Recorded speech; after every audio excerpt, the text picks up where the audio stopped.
Salut à tous, ici Alain de Mentor Your Chess. Dans cette vidéo, je vais vous présenter 5 idées reçues par rapport au mental aux échecs.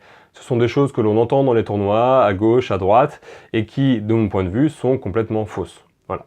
Mon objectif, c'est donc de les déconstruire, de les casser, faire que, elles existent de moins en moins, voire plus du tout dans vos têtes. Première idée reçue que je veux combattre, croire que travailler sur son mental, ce n'est pas possible. Parce que ce serait quelque chose de trop compliqué, de trop noir, parce que ce serait quelque chose de trop individuel. Voilà, ce qui s'applique à mon voisin, ça ne va pas s'appliquer à moi, etc., etc., etc. On peut trouver plein de raisons qui se cachent derrière cette idée reçue, mais dans tous les cas, elle est complètement fausse. On est toutes et tous, au départ, des êtres humains avec le même cerveau. C'est-à-dire que l'on va avoir toutes et tous, au départ, encore une fois, les mêmes fonctionnements, les mêmes façons de réagir face à telle ou telle situation. Que ce soit dans la vie quotidienne, que ce soit au travail, que ce soit dans le sport, et donc bien sûr aux échecs dans notre partie. Alors, je dis au départ parce que, bien entendu, nous ne sommes pas tous égaux, nous ne sommes pas les uns et les autres similaires à 100%, on va avoir des différences qui sont liées à notre expérience, qui sont liées à notre éducation, qui sont liées à notre caractère, qui sont liées à plein de choses. Donc, on est tous et toutes un petit peu différents, mais au départ, nous avons les mêmes fonctionnements de base.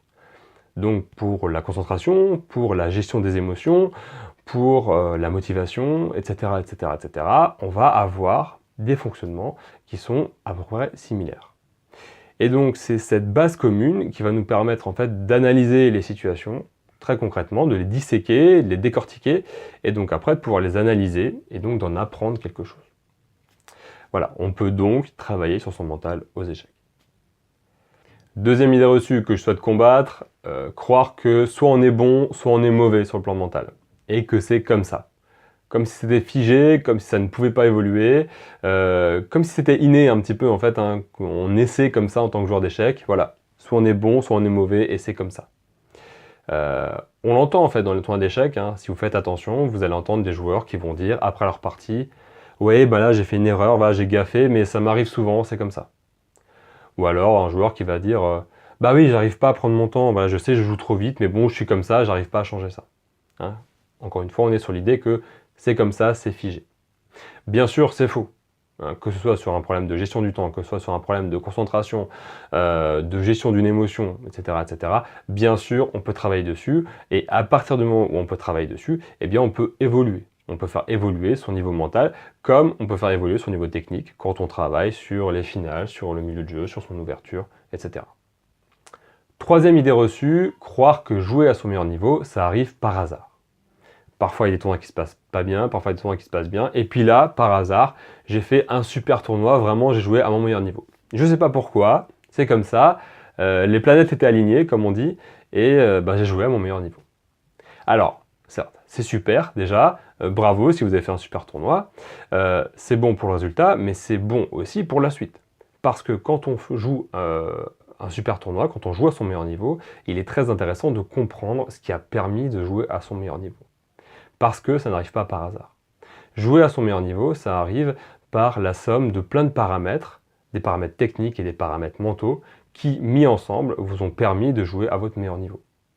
Ça peut être plein de choses, ça peut être l'hébergement que vous aviez pour ce tournoi, ça peut être les personnes avec qui vous avez participé au tournoi, l'ambiance dans laquelle vous étiez, des aspects liés à votre motivation, une meilleure concentration permise par telle ou telle chose. Le fait que vous étiez plus en forme, un meilleur niveau d'énergie, de sommeil, etc., etc. Voilà, bref, on va avoir plein de paramètres qui, mis ensemble, vont influencer votre performance. Donc, pour jouer à votre meilleur niveau, l'objectif, c'est d'identifier sur chacun de ces paramètres qu'est-ce qu'il vous faut, qu'est-ce qui vous va bien à vous, personnellement, et donc essayer de les provoquer, hein, essayer de répéter ces très bonnes conditions le plus souvent possible, de la meilleure façon possible pour vous.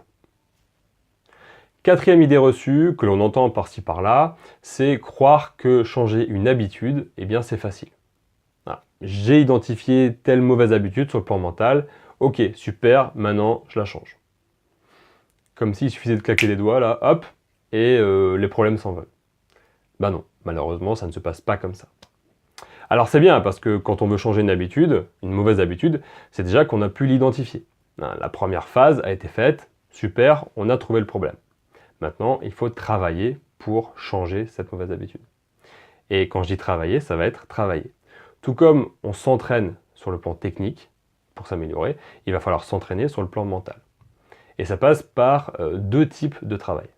D'un côté, un travail à long terme, un travail de fond, de l'entraînement. En fait, ça va être s'entraîner sur le plan mental.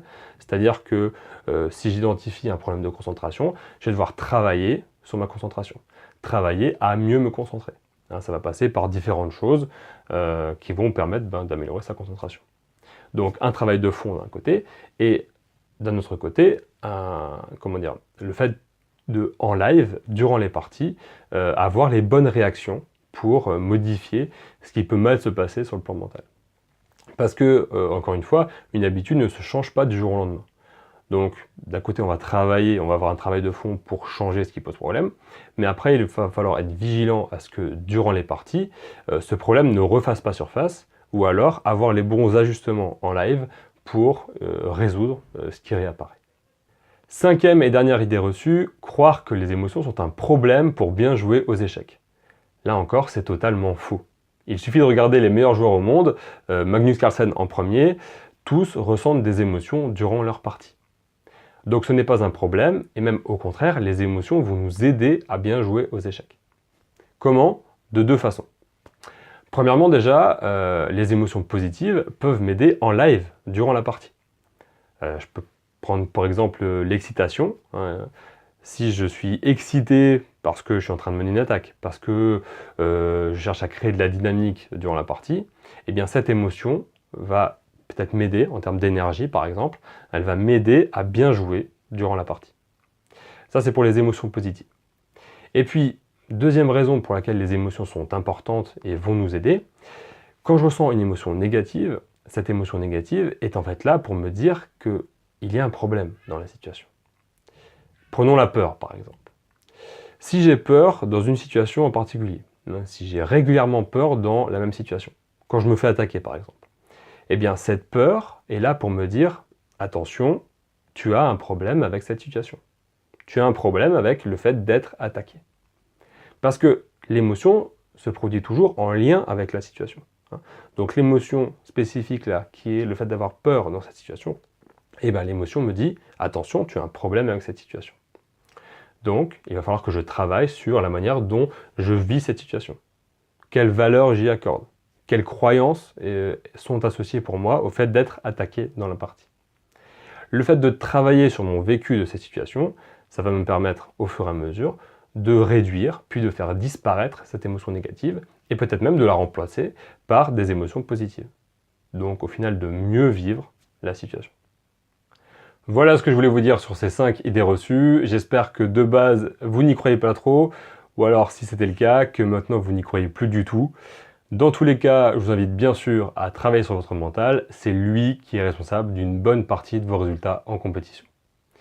Allez, je vous dis à bientôt pour une prochaine vidéo. Bonne partie à tous. Ciao.